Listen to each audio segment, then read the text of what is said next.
Welcome to a special bonus edition of the John Gardena Classroom.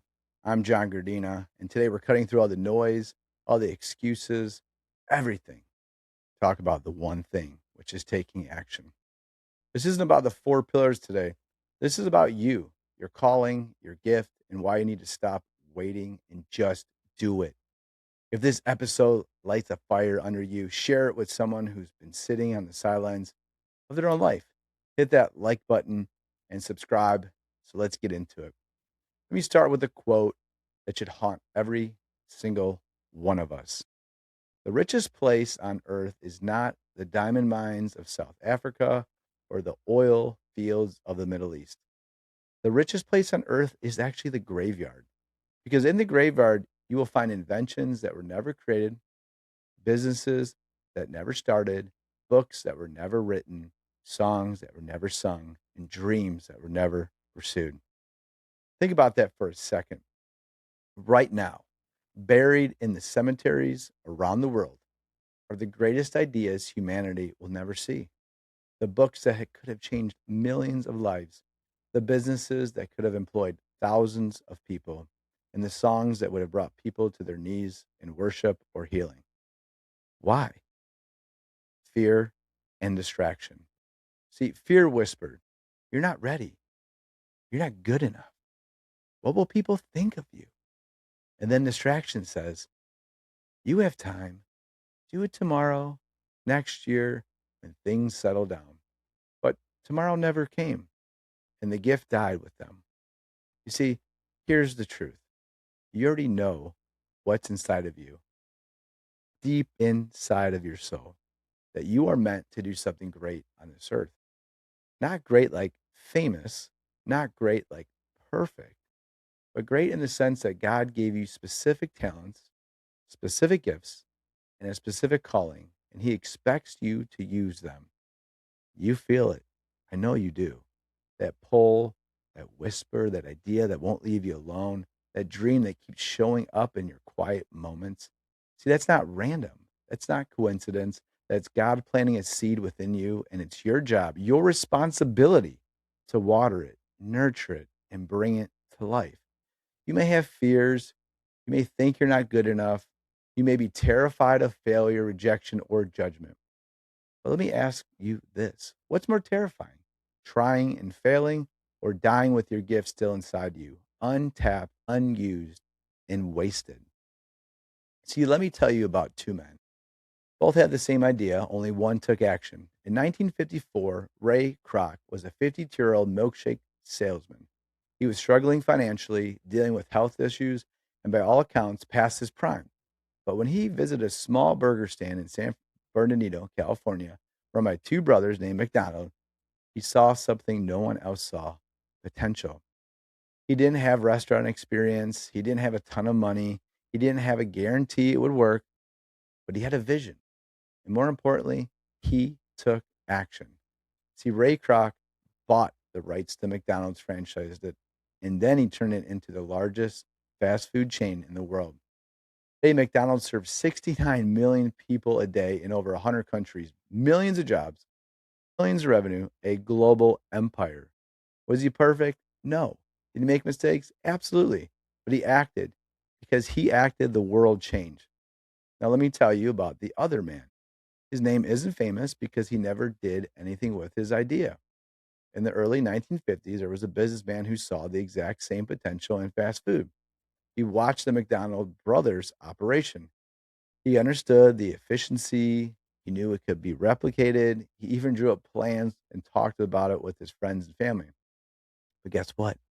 He hesitated. What if it doesn't work? What if I lose my money? What if people think it's a stupid idea? He waited for the perfect time. He waited for more capital. He waited for certainty. And while he waited, Ray Kroc acted. The man who hesitated lived a life of regret. He watched the McDonald's explode. He told his family and friends for years, "I thought of that first. I could have done that." But he didn't. And his gift, his vision, it died with him.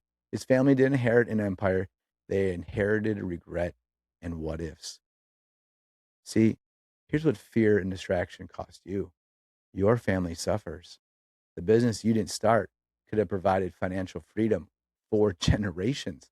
The book you didn't write could have changed your kids' perspective on life. The podcast you didn't launch could have been the platform that opened doors you couldn't even imagine. The world suffers. There are people out there right now who need what's inside of you. They need your story, your perspective, your product, your service, your gift. And every day you wait is another day that go without it. You suffer. You live with gnawing feeling that you're capable of more. That whisper never goes away.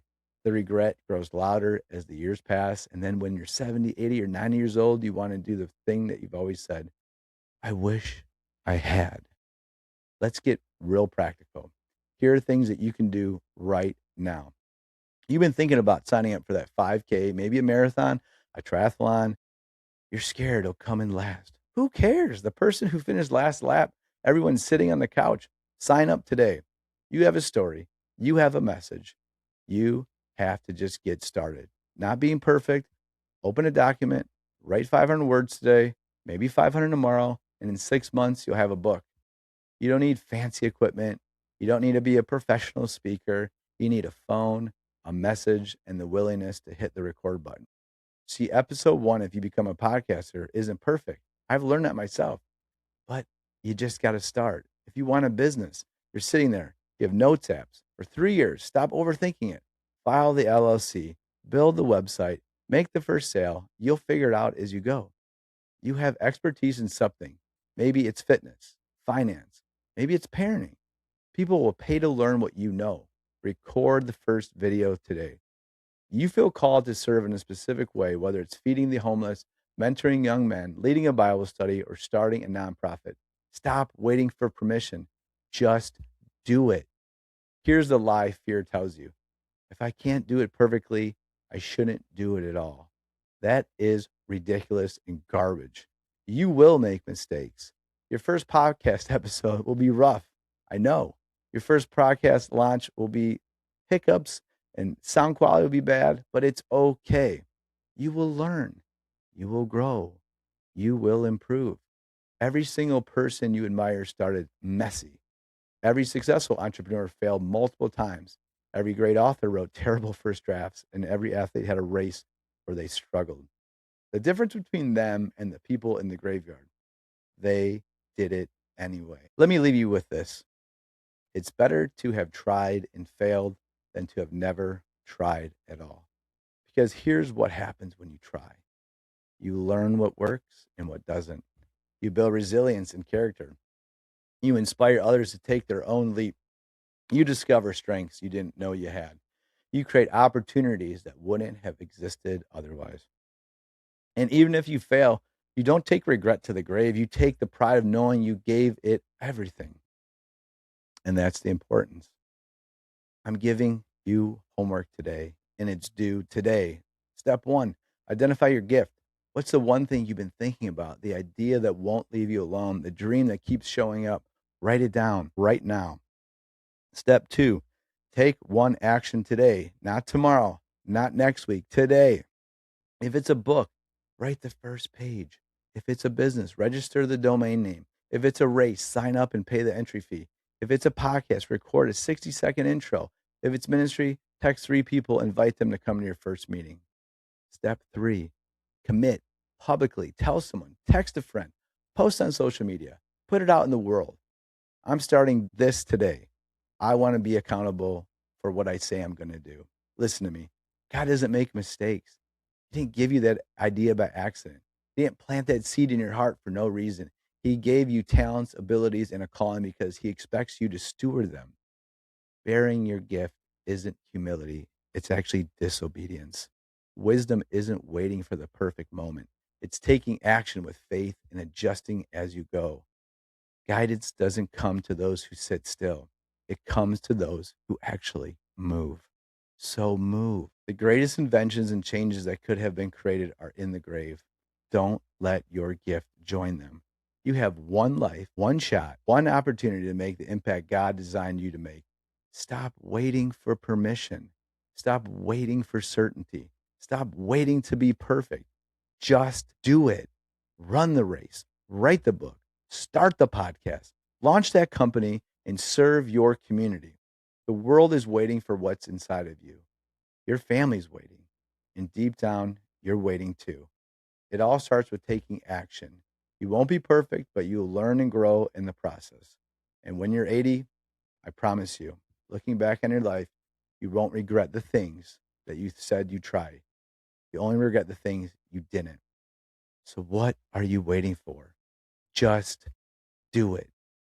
If this episode fired you up, share it with somebody who's been sitting on their gift, leave a review, subscribe, and most importantly, go take action.